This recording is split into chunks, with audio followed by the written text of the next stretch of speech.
국민에게 낚시가 수질을 오염시키냐고 물어보면 무엇이라고 답할까요? 아마 10명 중 10명이 낚시는 수질을 오염시킨다고 말할 겁니다. 그게 현실인데요. 진실은 무엇일까요? 과연 낚시는 수질 오염의 주범일까요? 이에 823 뉴스에선 특별기획으로 호수학의 권위자 김범철 교수님을 모셔 낚시와 수질 오염에 대해 들어보는 자리를 마련했습니다.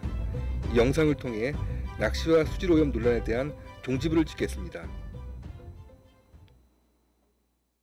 안녕하십니까 교수님. 바쁘신데 자리를 함께 해주셔서 감사합니다.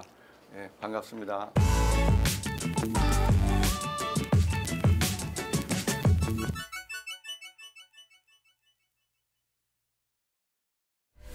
호수와 수질에 관해서 40년간 연구해 오셨는데요. 단도직입적으로 묻겠습니다. 낚시가 수질을 오염시킵니까?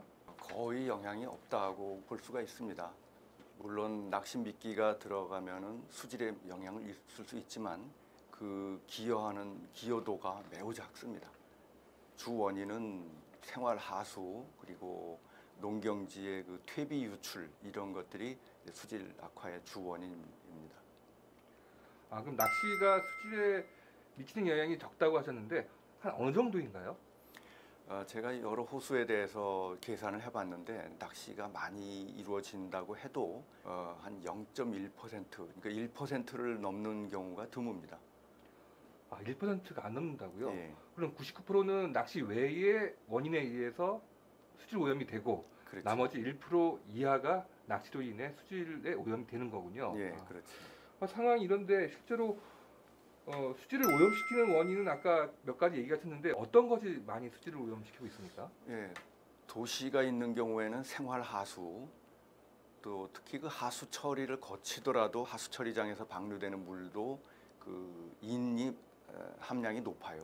그래서 수질 악화의 원인이 되는 사례들이 많이 있고 농경 지역에서는 그 퇴비 축산 분뇨가 이제 퇴비로 바뀌어져 가지고 밭에서 유출이 되는데 그 퇴비에 수질을 악화시키는 그 인 성분이 굉장히 많이 함유되어 있습니다. 그렇군요. 우리가 국민들이 알고 있는 수준에서 얘기한다면 수질이 나쁘다, 수질이 문제다라고 하는 것은 뭘 보고 하는 얘기입니까? 수질이라고 하는 것은 그 이제 물을 이용하는데 불편을 주면은 또는 거기에 사는 생물이 사는데 장애를 주면은 이제 수질이 나쁘다고 말을 할 수가 있는 거죠. 요즘은 가장 큰 원인이 그 녹조 현상입니다.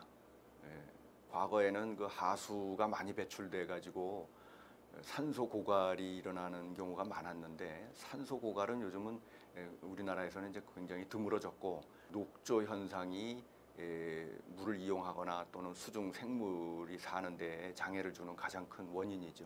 그래서 수질 악화라고 한다면은 녹조 현상이 생기는 현상, 식물 플랑크톤이 과잉 번식하는 현상, 이것을 주로 말하고 있죠. 그 수질을 그럼 우리 사람들 기준으로 본다면은 먹지 못하는 물, 생물 기준으로 본다면은 살지 못하는 환경, 이것을 말하는 것 같은데 이것을 좌우하는 요소가 잠깐 인이라고 하셨는데 네. 잘 모르겠어요. 인이란 게 뭐고 인이 어떻게 좀 이 수질에 나쁜 영향을 미치는지 좀 약간 저 강의를 좀 해주셨으면 감사하겠습니다. 인이라는 것은 생물이 살아가는데 필수적인 원소입니다. 그러니까 DNA를 만드는 그 핵심 원소예요. 그래서 생물이 사는데 꼭 필요한 원소인데 물 속에서는 인이 잘 용해가 되질 않아서 농도가 낮습니다. 담수에서는 농도가 낮아가지고 물속의 플랑크톤이 잘 성장을 못해요. 인이 부족해서. 그래서 맑은 물을 유지하고 있는 거죠. 그런데 사람이 인을 많이 배출을 하면은 어디서 배출이 되느냐면 그 사람이나 가축의 배설물에서 나옵니다. 그 배설물에서는 우리가 먹은 음식 속에 있는 인이 들어와서 흡수가 거의 안 되고 아주 소량만 필요하기 때문에 소량만 흡수하고 나머지는 다 배설이 되거든요. 그 배설이 되면은 이제 사람이 그 하수로 나가게 되고 또 가축 분뇨는 요즘 다 퇴비를 만드니까 퇴비로 바뀌어서 퇴비가 이제 밭에서 유출될 때에 이제 들어갑니다. 그렇게 해서 담수에는 원래 인이 농도가 낮아가지고 플랑크톤이 잘 못 살고 있었는데 그 결핍되어 있던 인이 들어감으로써 플랑크톤이 많이 증식하게 되는 그런 현상이 되는 거죠. 언론이나 이런 미디어 보면은 부영양화 이런 게 사실 수질 오염의 기준으로 얘기하던데요. 부영양화라는 것은 뭘 얘기하는 겁니까? 예, 그게 그 영양이 많다 이런 뜻입니다. 예, 예.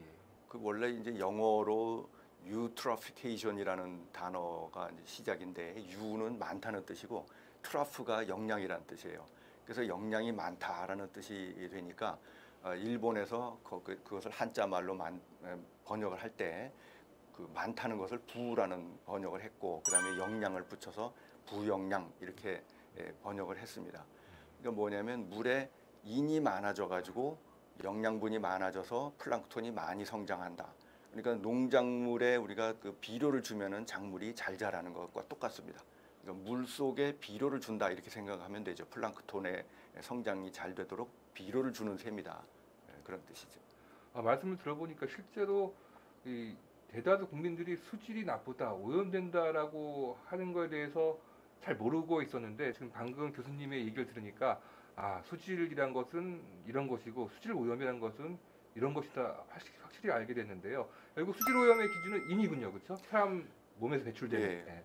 그러니까 그 수질 오염의 원인이 나라마다 달라요. 예, 예. 또 시대에 따라서 다르고 우리나라도 과거에는 중금속을 막 배출하는 공장들이 있었기 때문에 공장 폐수가 이제 주 오염원이었고 또 생활 하수를 처리를 하지 않았기 때문에 산소 고갈이 생기고 이런 것들이 이제 수질 오염 현상이었는데 지금 우리나라는 이제 공장 폐수를 다 처리하고 생활 하수도 하수 처리장에서 대부분 그 처리를 하기 때문에 산소 고갈 이런 현상은 안 일어나고 이제 남은 게 부영양화라고 하는 건 남아 있는데 그 부영양화 현상은 사실 주 원인이 농경지에서 많이 나오기 때문에 다른 나라에서도 아직 그렇게 잘 해결을 못 하고 있습니다.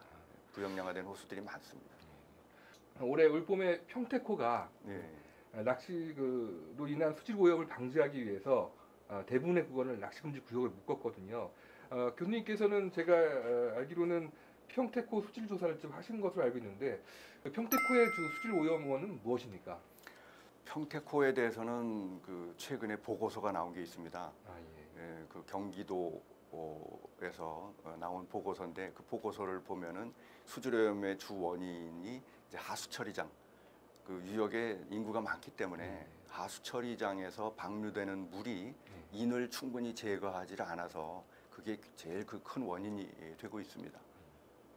하수처리장에서 인을 제거하는 그 장치가 상당히 그 뭐 돈도 많이 들고 어려운 작업일 겁니다. 그렇게 많이 들진 않아요. 예. 예.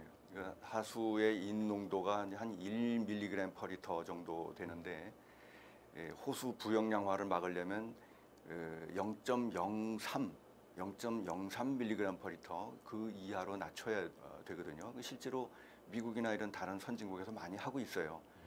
그런데 우리나라는 그 하수의 방류수의 인농도 기준이 높아요. 기준 농도가 너무 높다 보니까 지자체에서 더 처리를 하지 않아도 법적으로 충족이 되는 거죠. 그래서 더 이상 그 추가 처리를 하지 않는 그 요인이 되고 있습니다. 그래서 저는 그 전부터 환경부에 이 방류수, 하수처리장 방류수의 인농도 기준을 더 낮춰야 된다고 계속 건의를 하고 있는데 과거보다는 많이 낮아지긴 했어요. 과거에는 한 2mg/L 이러다가 요즘은 뭐 0.5, 0.2 정도까지도 낮춘 곳이 많이 있는데 그래도 아직도 그 호수 부영양화 기준에 비하면은 뭐 한 10배 정도, 5배나 10배 정도 높은 농도로 배출되는 곳이 많습니다. 예. 그러면 평택호에서 낚시가 미치는 수질 오염의 영향 비중은 아까 처음에 얘기하신 대로 역시 1% 이하라고 봐야 되는 거죠? 예, 그렇습니다. 그래서 그 평택호 수질 대책에 관한 그 보고서를 보면은 낚시는 아예 그 수질 오염원으로 카운트를 하질 않았어요. 아예 들어가지 않아요. 아예 들어가 있지도 않아요. 너무 영향이 작으니까 그 뭐 가정 하수 또 축산 분뇨 뭐 이런 것들은 이제 쭉 오염원을 쭉 열거해서 평가를 했는데 낚시는 아예 거기에 들어가 있지 않습니다. 그 하수 처리를 강화하려면 이제 돈이 더 추가로 돈이 들어가니까 그 돈 안 드는 전시 효과로 이제 그 낚시 금지를 하지 않았는가 그렇게 생각을 합니다. 인을 가장 많이 배출하는 요소가 여러 가지 있을 텐데요. 그게 가장 큰 게 그 좀 하수이고 그다음에 가축도 거기에 해당이 됩니까? 그렇습니다. 이는 모든 동물이 먹는 음식에 다 들어 있습니다. 예. 그러니까 먹고 배설을 하면은 거기에 다 인이 들어 있어요. 그러니까 사람의 소변에 인이 많이 들어가 있고 동물도 배설물에 인이 당연히 많이 들어가 있습니다. 그러니까 사람의 배설물이 나가는 하수, 그 하수에 인이 들어가 있는 것이고요. 또 가축 분뇨는 제대로 처리가 되질 않기 때문에 그 퇴비를 만들면은 그 퇴비에 그대로 인이 들어가 있습니다. 인이라고 하는 물질은 분해돼서 없어지거나 휘발하는 물질이 아니에요. 그래서 축산 분뇨를 퇴비로 만들어 가지고 오래 부숙을 시키면 시킬수록 다른 물질들은 날아가고 탄소 이런 것들은 날아가는데 인은 그 끝까지 남아 있기 때문에 부숙을 하면 할수록 인의 함량은 점점 높아집니다. 없어지질 않는 물질이거든요.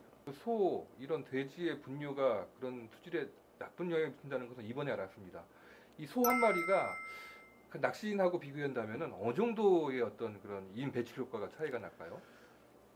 소 한 마리가 대충 하루에 인을 배설하는 양이 한 25g, 25g. 예, 25g 정도 되고요. 사람은 하루에 한 2g, 1g, 2g 정도 1g, 배설합니다. 그러니까 사람의 한 20배 이렇게 되는데 낚시는 떡밥 1kg 중에 그 인 함량이 한 1g 정도, 1g. 예, 1g에서 10g 사이 이 정도 들어 있습니다. 그런데 사람들이 이제 그 1kg을 다 쓰지는 않죠. 뭐 100g 정도 쓴다고 하면은 이제 그 1kg에 한 10g 정도 들어간 떡밥이라면은 100g이면은 하루에 1g 정도 배출하는 거죠. 1g. 그러니까 소 한 마리가 배설하는 양의 뭐 한 20분의 1 뭐 이런 20분의 수준이 1. 되는 거죠. 소 한 마리가 낚시인 한 25명 그렇죠. 정도의 인을 배출해서 수질을 오염시키는군요. 예. 소는 항상 그 자리에 있지만 낚시인은 가끔 오는 상황이기 때문에 비교가 예. 사실 할 수 없는 상대는 아니고 네. 어쨌든 이 가축이 수질 오염에 나쁜 영향을 미친다 이런 것은 이번에 얘기를 들어서 새롭게 알게 됐습니다. 그 얼마 전이 아니죠. 7년 전에 우리 낚시를 많이 하던 이제 그 신갈지라는 용인의 신갈지라는 곳이 예. 있습니다. 예, 그 기흥저수지라고 예. 하는데 거기도 사실 수질 오염을 막기 위해서 낚시를 금지시켰거든요. 이 신갈지도 마찬가지로 이런 뭐 방류수라든가 이런 것들이 수질 오염의 주 원인입니까? 예, 신갈지가 수질이 갑자기 악화된 그 원인은 뭐냐면 바로 그 옆에 하수 처리장을 만들었어요. 하수 처리장. 예, 하수 처리장을 만들어 가지고 하수를 다 모아서 처리한 다음에 배출을 했는데 아까 말씀드린 것처럼 그 인의 함량이 완전히 인이 제거되지 않고 인 함량이 굉장히 높은 방류수를 배출을 했기 때문에 호수가 급격하게 그 부영양화돼서 수질이 악화된 거죠. 신갈지는 지금도 수질이 썩 좋지 않은 걸로 제가 알고 있습니다. 예, 그 이후에 그 하수처리장 방류수의 인 농도를 좀 낮추긴 했는데 아직도 충분히 낮추지를 못한 거예요. 지금. 그러면서도 낚시는 금지시켰고 예. 수질은 나아지지 않고 계속 오염물질은 들어가고 이게 어떤 상황인지 잘 이해가 안 됩니다. 예. 자, 이거 지금까지 수질 관련해서 그 김범철 교수님의 이야기를 들었는데요. 제가 잠깐 정리를 하자면은 자, 수질 오염의 주 원인은 인이다. 예, 맞다고 하면 이제 예, 고개 끄덕여 그렇죠. 주십시오. 예. 자, 인은 생물체는 다 배출한다. 네. 자, 인은 물속에 식물성 플랑크톤을 많이 자라게 한다. 예. 많이 자랄 경우 녹조 현상이나 남조류 현상이 발생한다. 네. 남조류의 폐에는 냄새가 난다거나 독소 물질을 포함할 수 있다. 그렇죠. 그 자체가 수질을 나쁘다는 내용이고, 그런데 이 인을 배출하는 수질 오염의 기준이 인은 낚시는 1% 이하다. 네. 낚시로 인한 행위는 대신 하수, 그다음에 축산, 그렇죠. 해수 네. 이런 것들이 99%의 수질 오염의 원인이 인을 배출한다. 맞습니다. 네. 근데 그게 요즘 그 많이 그걸 완화시키려고 해도 여전히 많이 유입되고 있다. 그 지자체에서 하천이나 저수지 수질 오염을 막는다는 이유로 수질 낚시를 가장 먼저 금지시키는 이유는 가장 보여주기 쉽고 그 다음에 어떤 전시 효과가 크기 때문에 그렇게 하는 것이다. 그렇죠. 실제로는 낚시는 별 영향이 없다. 네. 여기까지 우리가 좀 알고 있어야 될 수질과 오염 그리고 낚시 이 연관관계를 제가 한번 정리해봤습니다. 자, 2부에서는 다른 이야기로 다시 이어가도록 하겠습니다.